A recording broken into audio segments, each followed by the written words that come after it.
Hey, chances are you're making this wrong. Why do I think you might be making it wrong? Well, because I was making it wrong for a long time.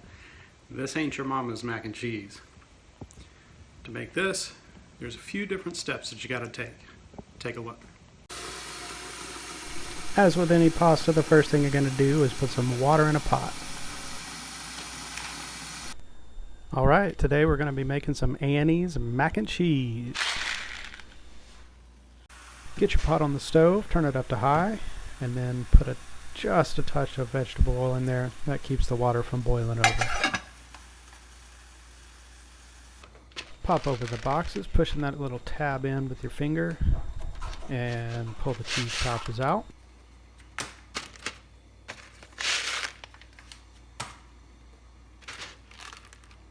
Then we wait for the water to boil. Once you got a nice steady boil, dump in your pasta, give it a quick stir. It's going to boil for about 8 minutes. About halfway through you'll stir it again. I usually turn my temperature down to about 6 at this point. 8 minutes is up, it's time to drain the pasta. Now here's the part we've been waiting for. When the pasta's draining, you're going to put the hot pot back on the stove. You're going to add your butter, your milk, and your cheese. And you're going to whisk it while it's in that hot pot.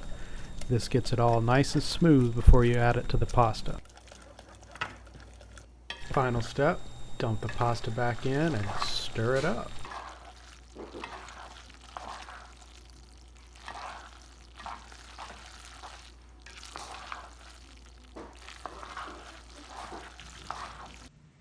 Hey, thanks for watching. Hopefully from here on out you won't have any powder mixed in with your mac and cheese when you make this type. Go ahead and subscribe, like if you liked the video and found it helpful, and I'll be posting more videos soon. Thanks a lot.